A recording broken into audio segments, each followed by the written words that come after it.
Bismillahirrahmanirrahim. Assalamualaikum warahmatullahi wabarakatuh. Saudaraku pemirsa Maskis TV dimanapun Anda berada, Alhamdulillahirrabbilalamin. Puji syukur kehadirat Allah Subhanahu wa Ta'ala yang telah melimpahkan rahmatnya kepada kita semua. Terbukti pada kesempatan kali ini kita masih dapat berjumpa kembali dalam program unggulan Mari Belajar Tahsin.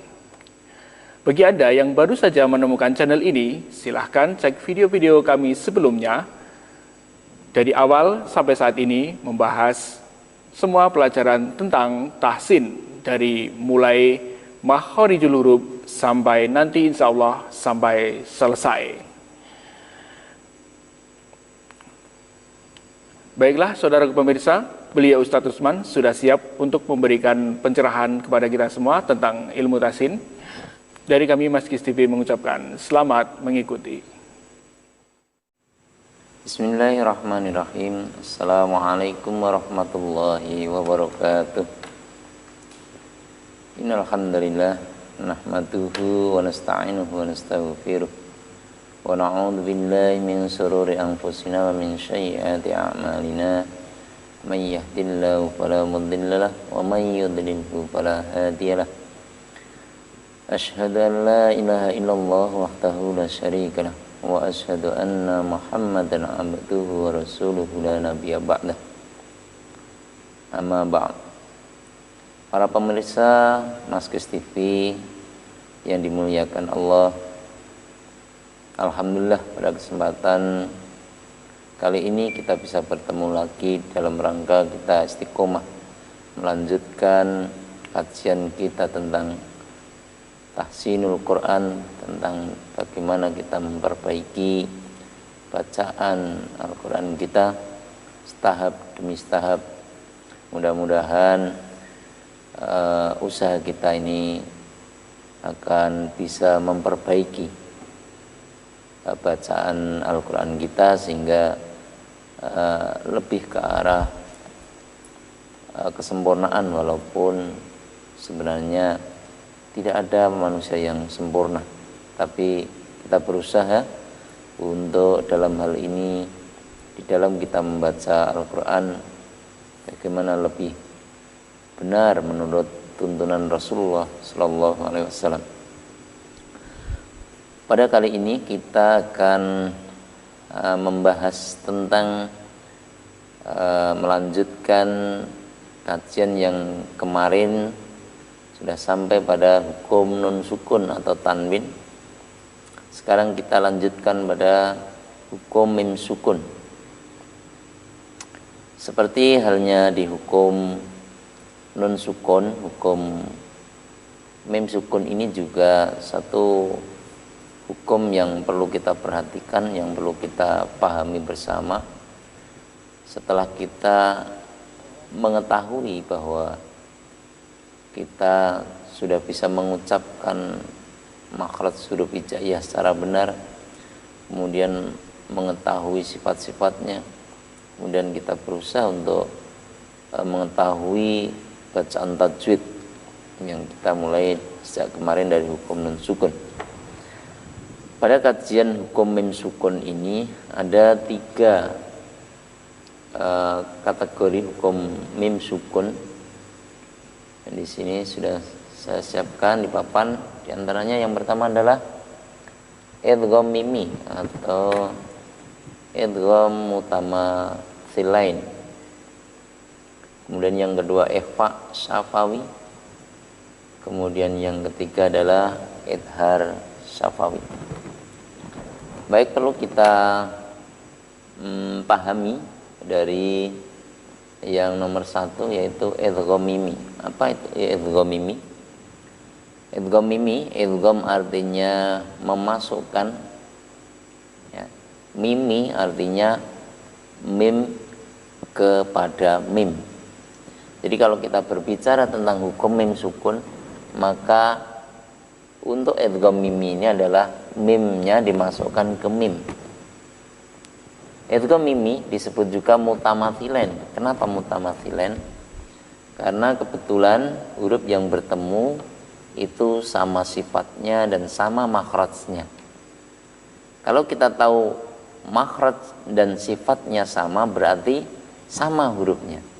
Maka di dalam idgham mimi ini adalah apabila ada mim sukun bertemu dengan huruf idgham mimi, yaitu hurufnya hanya satu saja, yaitu huruf mim. Ya. Kalau di sini boleh kita tulis di sini ya. Ini hurufnya adalah mim. Nah, apabila ada mim sukun bertemu dengan mim,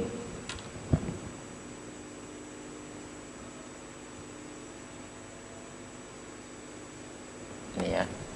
Jadi mim sukun hanya bertemu dengan mim saja, maka boleh dikatakan mimi karena dua hurufnya adalah mim dan mim. Boleh disebut juga mutamathilan karena dua huruf ini sama sifatnya dan sama makhrajnya, gitu ya. Di antaranya boleh kita ambilkan contoh misalnya ya, dalam surah Al-Quraisy, a'udzubillahi minasyaitonirrajim, alladzi at'amahum min ju'. Alladzi at'amahum min ju'. Dengungan mim sukun bertemu mim itu sama, itu kita kembali kepada kaidah idgham, ikhfa dan gunnah serta iklab. Itu kemarin sudah kita bahas berapa dengungannya, ada 3 harokat. Alladzi at'amahum min ju' wa amanahum min khauf, gitu ya. Itu idgham mimi. Jadi apabila ada mim sukun bertemu dengan huruf mim, maka cara membacanya didengungkan 3 harokat, sama seperti kita membunyikan gunnah musyaddadah ketika mim atau nun bertasdid. Yang kedua adalah ikhfa syafawi. Ikhfa artinya samar, syafawi itu artinya bibir ya. Syafawi itu bibir, maka samar di bibir. Apabila ada mim sukun bertemu dengan huruf ikhfa syafawi, apa hurufnya di sini? Boleh kita sebut di sini adalah hurufnya hanya satu juga, yaitu huruf ba ya. Apabila ada mim sukun bertemu dengan ba ya, nah ini, maka cara membacanya itu dimasukkan ke dalam huruf ba ya, seperti kita membaca di dalam hukum nun sukun. Ketika nun sukun bertemu dengan ba, membalik. Tetapi kalau di sini di ikhfa syafawi ini tidak perlu membalik karena yang berhadapan sudah langsung mim sukun ya. Jadi mim sukun bertemu dengan ba. Contohnya diantaranya misalnya wa ma hum bimu'minin, wa ma hum bimu'minin, hum bi ya, di situ ditulis mim sukun bertemu ba. Maka sama kaidahnya, kembali ke kaidah idgham, ikhfa, iklab dan gunnah musaddadah. Ini sama, kita dengungkan berapa? 3 harokat. Wa ma hum bimu'minin, itu salah satu contoh dari ikhfa syafawi. Baik. Jadi kalau idgham mimi atau mutamathilan mim bertemu mim, kalau ikhfa syafawi mim bertemu dengan ba, sama-sama satu hurufnya. Sekarang yang ketiga adalah idhar syafawi. Ya. Idhar syafawi, idhar artinya jelas, syafawi artinya bibir, jelas di bibir. Nah. Hurufnya apa saja ini? Hurufnya adalah semua, ya, semua huruf hijaiyah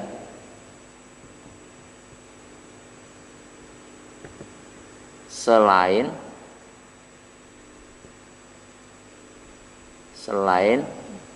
mim dan ba.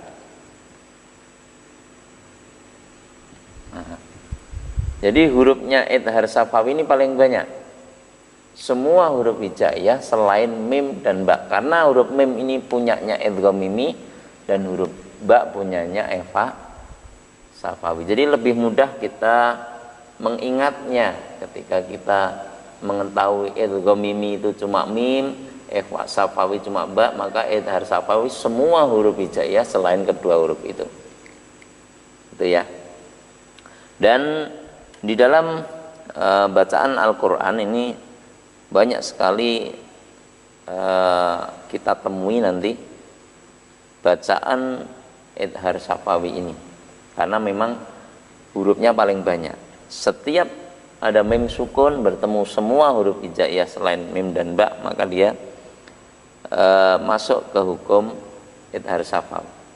Tetapi kembali lagi seperti yang sudah kita bahas di hukum nun sukun, bahwa jelasnya mim sukun ini, ya, jelasnya mim sukun itu tidak menghentak, atau kembali lagi ke sifat tawasudnya mim, seperti kembali kepada sifat tawasudnya nun, ya, ada sifat mengalirnya sedikit walaupun tidak penuh mengalirnya, karena tawasud itu tengah-tengah. Aantum asyaddu khalqan amis sama'u banaha. Ya, itu salah satu contoh dari idhar syafawi. Ya, mim sukun bertemu hamzah misalnya. Antum asyaddu khalqan amis sama' banaha. Ya. Atau di surah-surah yang lain banyak sekali kita dapatkan. Wa ma ursilu alaihim hafidhin. Ya. Alaihim hafidhin. Tidak dihentakkan alaihim hafidin, tidak begitu. Ada sifat tawasudnya mim, alaihim hafidin, gitu ya. Itu jadi kalau kita berbicara sekali lagi mim sukun, hanya ada 3 kategori yang kita bahas di sini: idgham mimi, mim sukun bertemu mim; ikhfa syafawi, mim sukun bertemu ba; dan idhar syafawi, mim sukun bertemu dengan semua huruf hijaiyah selain mim dan ba. Demikian para pemirsa Maskis TV yang berbahagia dan dirahmati Allah, mudah-mudahan bermanfaat bagi kita semua. Kita akhiri kajian kali ini. Untuk selanjutnya kita akan bertemu pada episode selanjutnya. Kita akhirul kalam, billahi taufiq wal hidayah. Wassalamualaikum warahmatullahi wabarakatuh. Baiklah saudaraku pemirsa, demikian tadi setelah kita ikuti bersama uraian kajian pada kesempatan kali ini yang sudah disampaikan oleh beliau Ustadz Usman.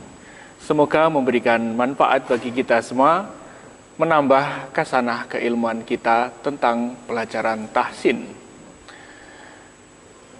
Kembali lagi saya ingatkan bagi Anda yang baru saja menemukan channel ini, silahkan lihat video-video sebelumnya karena channel ini membahas tentang pelajaran-pelajaran ilmu tahsin.